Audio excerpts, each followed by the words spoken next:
Today we have Vanja Radic in our interview. We are really happy that you found time for us. But now the floor is open for you. Who are you? Thank you. I'm really happy and honored, honestly, to be part of this project. I liked the idea right away, so I was more than willing to take part. I'm Vanja Radic. I'm handball goalkeeper coach. I'm 41 years old. And also, besides these little accomplishments and important things, I'm also someone who deeply believes that sport is not just made for competition, but also for connection between people and for growth and transformation that we can all feel. What was your first contact with your sport or with sports at all? Yeah, so that's a very that's a very interesting question, because my first contact with sport was not really something official or sport-like, since I grew up in Bosnia and there was a lot of nature and kids were always playing outside. I feel like I was in sports in different ways, basically since I learned how to walk. I was playing a lot of football with my brother and other people. So it was always some games and some game-like sport, because as I said, I was a lot outdoors. And then specifically with handball, it was a very big coincidence. I was 14. I was quite old to start a new sport. But the sad thing is that prior to that, for 4 or 5 years, our country was isolated and not really open for sport due to the war we had. So in a school competition, actually, like I didn't even know of handball. I've never heard of handball by that point. And our teacher at the time was asking who would like to play. And I actually applied to be a player. So this was my first contact with handball. But then when we had our first practice, the girl who was supposed to be a goalkeeper, she was sick, so she didn't come. And so the teacher asked, well, we need a goalkeeper. Who wants to be a goalkeeper? And depending on how familiar people are with the sport, to be a handball goalkeeper is pretty dangerous thing. So I was the only one who applied. And since that moment, actually, it's how it started. It was really big coincidence, but it decided like huge path of my life. So I was 14 and that's how it started. You explained already the first phases of your sports career. How did it go on? Yeah, so I started just for fun, honestly. And when I was 18 years old, I signed my first professional contract in my home city. After a few years, I moved to Croatia to play professionally. So I was a professional goalkeeper since I was 18 until I was 27. And that's when I actually moved to Finland. And that's when I still played in Finland for a few seasons, but then I also shifted my career into coaching career. So those are like the most, well, let's say 3 phases. I was playing for fun at the beginning, then I was professional goalkeeper, and then I started coaching professionally. So you are still in the third period phase. Yeah, in the third phase at the moment, yeah. You explained already that sports was really important when you're young, so you were playing outside. What is the role of sports in your daily life? Yeah, I would say that sport has really main role in my life. I'm extremely playful, so I love movement. I like any kind of play, and when it's connected with movement, this is why I love handball so much, for example. But sport itself, it gave really huge meaning to my life. And it was saving me in every phase of life. As I mentioned, I started just after the war. So I feel like I run into handball to find salvation in some kind of relaxation from everything that was happening. So even to this day, I'm actively working out for myself because it makes me feel better. I'm not anymore playing professionally, but I also find it that I have more energy and I'm able to do more of my coaching work if I do training by myself. You mentioned already that you were 27 when you arrived in Finland. What was your motivation to come to Finland? Yeah, that's another coincidence. It's kind of funny how handball is full coincidences in my life, but then later I just see that it was meant to be.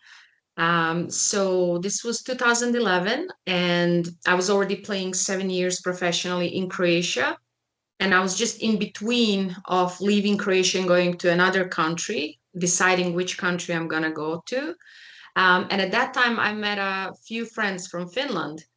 And I was in Zagreb in Croatia. So they came to visit me in Zagreb, and then we had a deal that I would go and visit Finland, right? This was my first time to see Finland.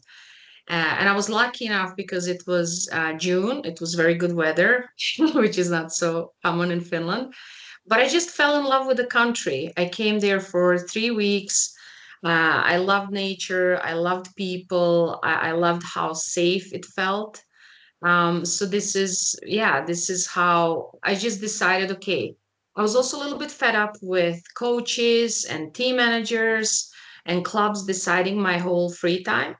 I was honestly tired with that. Like I couldn't plan too many things in my life because you have professional career, you have very short free time. Even when you're free, you still have to have very serious training, of course, if you want to be on top level. And so that summer I was just thinking, okay, I'm feeling a little bit pain from injuries. I'm feeling tired of other people deciding my time. I really love this country. And it was really strange because I didn't have any safe option or opportunity in Finland. So this is how it happened. I just went back to Bosnia for a week, packed my 2 bags, and came back to Finland. And for how many years did you play and coach in Finland altogether? So when I moved in 2011, I've played for 4 years. I was in Turku, Oboyevko. For me, it was like playing for fun because I was playing professionally before that, and it was my job, and I was paid for it. But then, of course, playing in Finland was handball is just positioned differently. I wasn't paid for it, and since I came from professional league and professional level, it was easy to maintain good level because competition was on a different level than what I was used to in Croatia, for example, and when we played European Cups games. So that lasted for 4 years, and in one of the practices, I felt lower back pain, and this is when I went to do MRI, and then the doctor told me that I have a vertebra, lower back injury. And then they told me, yeah, you can continue, but you have to be very careful if you jump, if you twist, if you do sudden movements. And then I just had to decide, okay, my health has to be priority. And this is when I had to quit, unfortunately, because it was really fun to play in Finland, honestly. So you had good experiences during that time? Oh, yeah, I had like nothing but positive experiences. I mean, there were a lot of things happening. I moved to Finland at the end of the summer, not knowing how autumn and winter in Finland look like. So it was very challenging in sense of different mentality, different culture.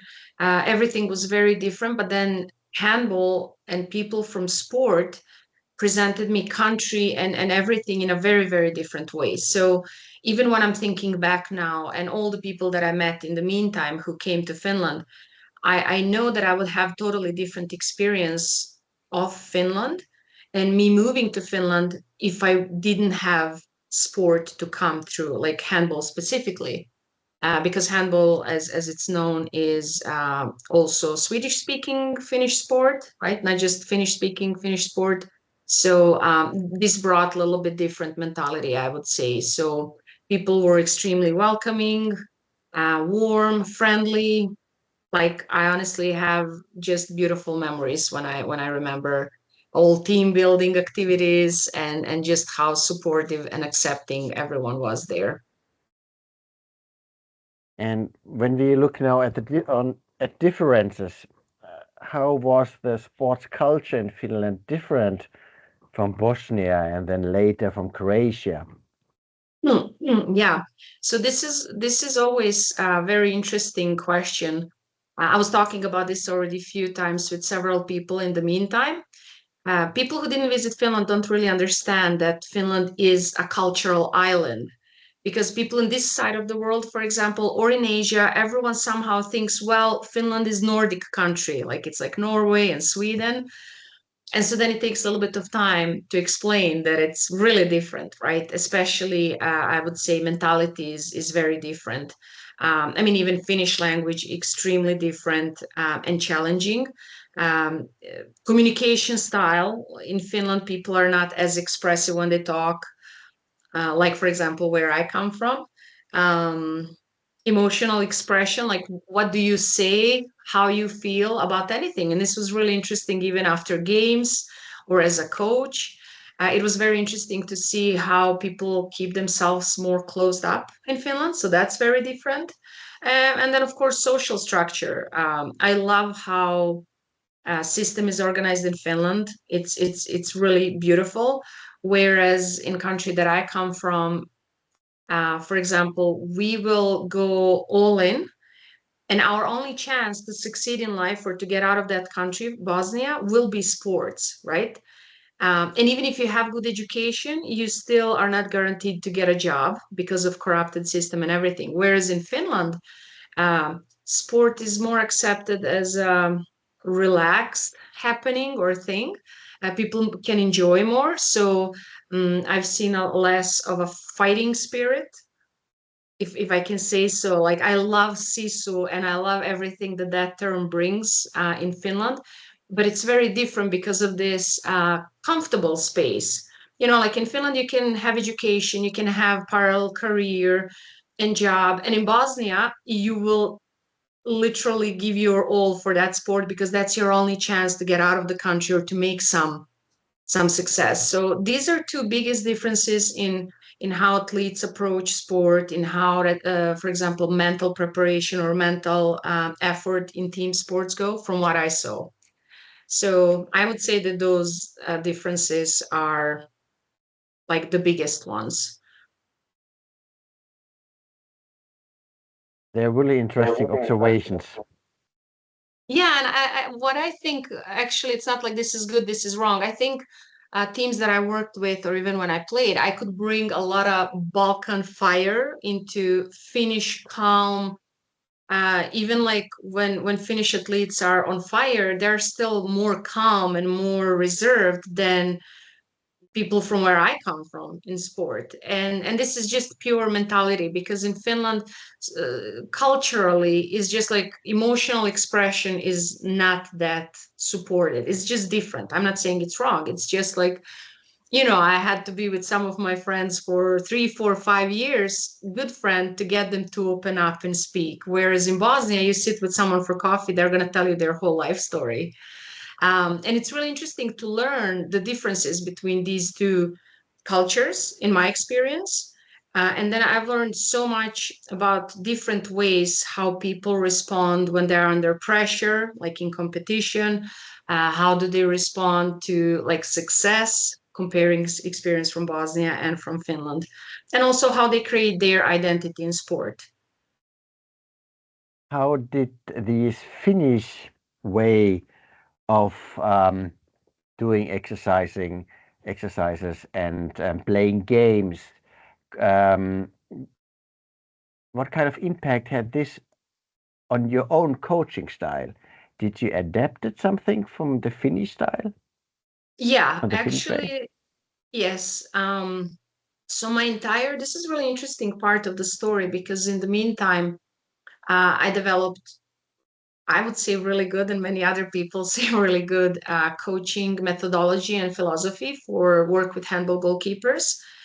And I was lucky enough to actually visit over 30 countries across 3 continents and just work with coaches, work with goalkeepers.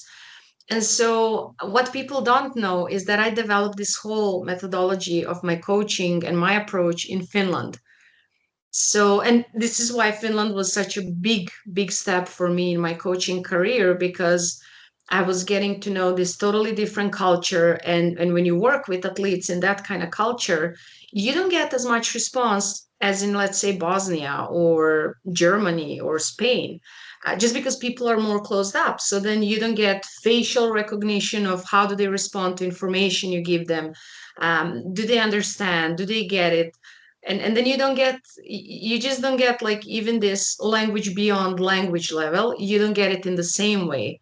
So this was huge learning point for me because I had to dive a little bit deeper. And also when you ask Finnish people, you will not get too many words back. And again, this has helped me to just see, let's say, exercise in instead of seeing it just like straightforward, I was able to have 360-degree view because of difference in culture and expression and what they show. So this was, I think, huge thing actually, because I had to, even handball is on a different level in Finland. So then again, I had to recreate my exercises that I brought from Bosnia, from Croatia. And I had to simplify them and make them more approachable for different levels of athletes that I was getting in Finland. So it had huge impact. I mean, Finland shaped my entire coaching philosophy in those first 10 years that were really crucial to start. Mhm. What achievements have you already accomplished in your field as a player and now as a coach? Yeah, so as I said, I started really late because of the war. So I was 14. Also very sad story about Bosnia. We didn't even have junior women's national team or senior women's national team for so many years when I was a teenager and young athlete. So, usually when you play as a young athlete, you look up towards playing in a national team or for junior national team. But because of war and after-war situation, we didn't really have that. And so I started when I was 14, and then I was 23 when I got first chance to play in the national team, because that's when the national team, they gathered it for the first time in many years. And they were like, okay, let's now try playing as a team, right? This was the problem economically, because country didn't have money to invest in coaching or national team or travel or anything. So there's really no one to blame, just after war crisis and bad situation. But anyways, I got a chance pretty late to play for my national team, and we played in Challenge Trophy. That was held in Bosnia then, and this was such a beautiful memory. In 2006 and 2007, we had quite a few games as a national team. We won that gold medal at that Challenge Trophy. And then again, after this national team, women's national team of Bosnia had big break, no gatherings, no games. I was playing in Croatia. First season when I went to Croatia, I was voted as statistically the best goalkeeper of Croatian league, which was also a big surprise because no one knew who I am and who I was. And then later in my career, in those 7 years in Croatia, we played European Cups and qualifications games. So that was really good experience, high level of experience in that playing. After that, when I transferred my career into coaching, as I said, I started slowly in Finland. I started organizing goalkeeper camps in Turku. And that was a really beautiful story, because not many countries had that. Like I even had goalkeepers come from Norway, Sweden, and Denmark to Finland to my goalkeeper camps, because they wouldn't get this specific level of coaching. And then later in my career, I managed to take part in some of the biggest handball competitions. I coached at the World Championship 2 years ago. In the meantime, I was in Asian Games, huge sports happening in Asia, Asian Handball Championship, and now last summer I was at the Olympic Games, which I believe is the crown of my coaching path so far. Which can you mention the teams? Yeah, so that's very specific and different in my work.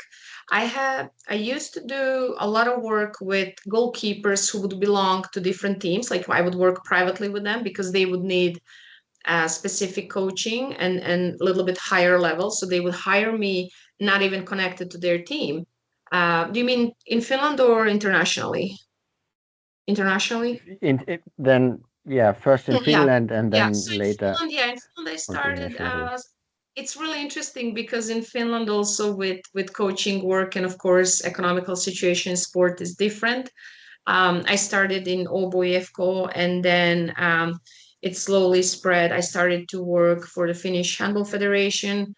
I started coaching youth national teams, girls and boys, and then I slowly progressed to coaching junior national teams in Finland, and then women's national team. And then in 2019, with Ulla, I was invited to coach goalkeepers in the men's national team of Finland.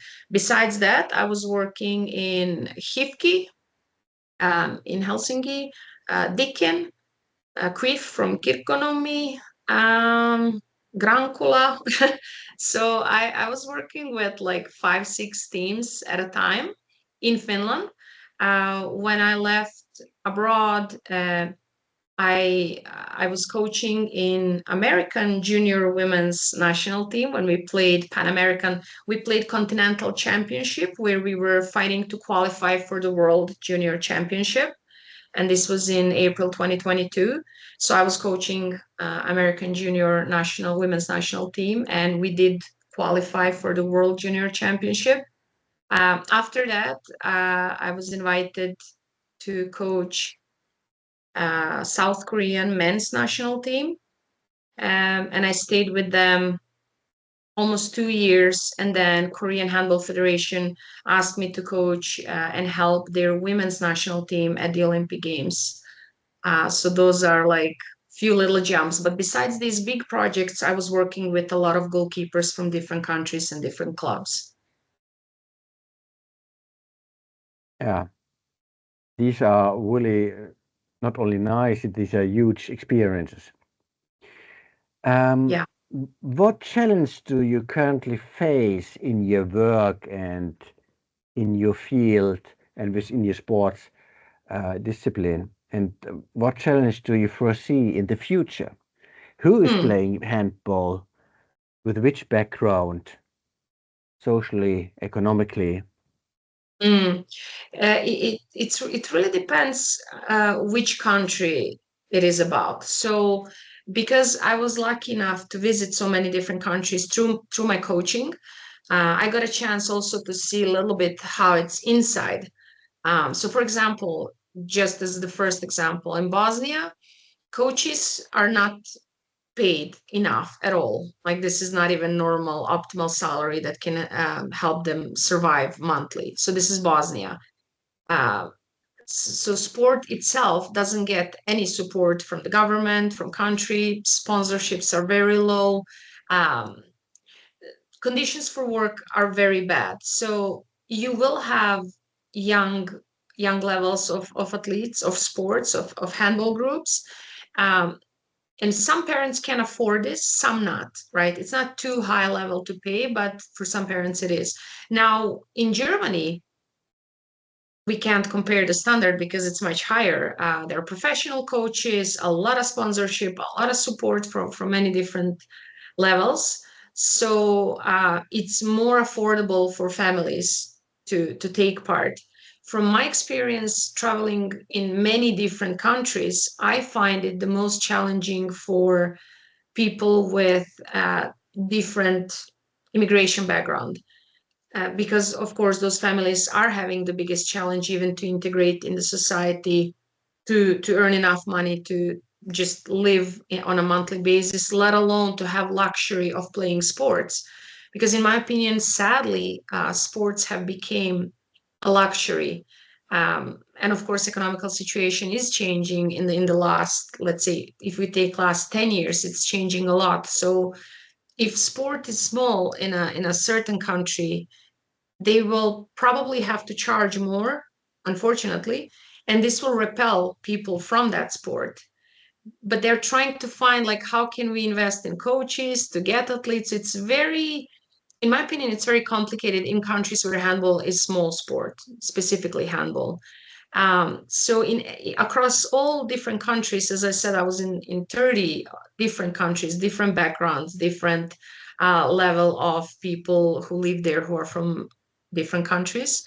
I would say that the biggest challenge is for people who just moved there kind of recently.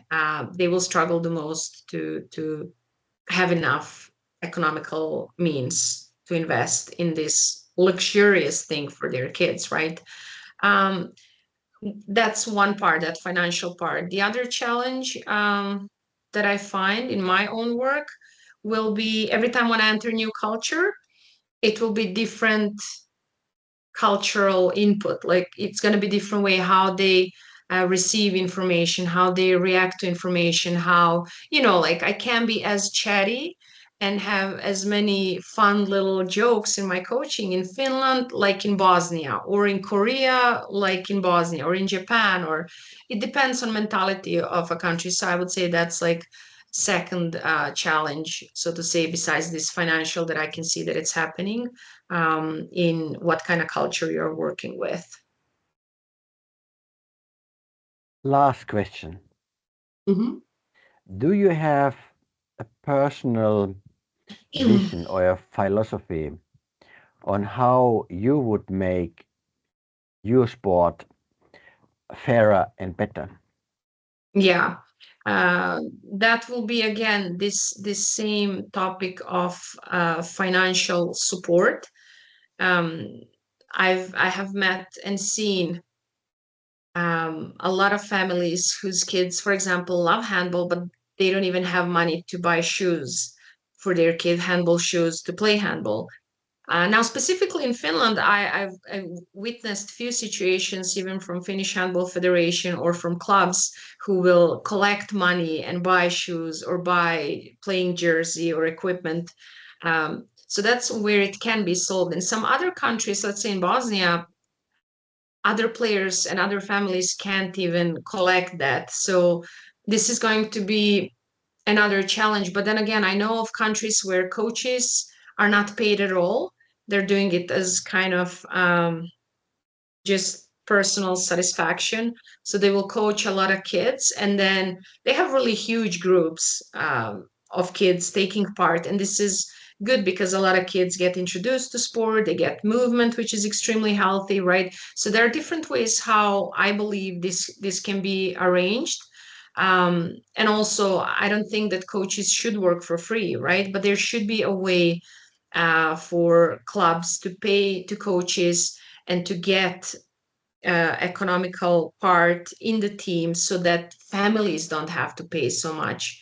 Because this is really a big challenge, because I witnessed in the past some really good level talented players, young players, they had to stop playing because their parent didn't have money to drive them to practice and back, to buy shoes, to pay participation in monthly sports. So I think this is, in my opinion, one big part. Yeah, I think that's the biggest, actually. The other one that I believe in, and it's not connected to financial part, a lot working through sports, I met a lot of coaches, a lot of athletes who, how do I say this in a simple way? They feel like they have to stay strong, even when, like, let's say after losing a really big game, we coaches and athletes, we're not really allowed to feel our emotions. We just have to forget it immediately. They even say, we as coaches, we have to say, you have to forget this game, focus on tomorrow. And honestly, working and learning more about psychology, I've learned that this is really big challenge, because it's creating big disbalance between, how I actually feel and what I'm allowed to show. And this is also another thing that I started thinking a lot when I was living in Finland, because people have different emotional expression. So what I believe that would bring really big difference for sport, and this is again totally opposite and different than financial part, but it would be being authentic, being vulnerable, allowing yourself to feel those emotions after losing a game or losing a competition, or because behind every athlete or every coach, there is just a person, a real person who actually does have feelings. And if they're not a Finnish person, they can actually express those. I'm always a little bit joking with that because Finnish mentality is a little bit different. But there is this pressure, always high pressure, perform the best you can, be the best you can, hide what you actually feel. And so I believe this is creating big disconnection. So if we teach our athletes and our coaches to be authentic and vulnerable, and then if we create economical way that would support coaches to do their job, to get paid for that, but then help other families that they don't have to pay so much to bring more kids in sports, I believe this would bring really big change for the better. Vanja, these were really nice words, and this was a great interview. And I had also all the time the feeling that you enjoyed this talk really much. Oh yeah, I did. I love this. This made this interview so great. So thank you very much, Vanja. Thank you so much. Thank you so much.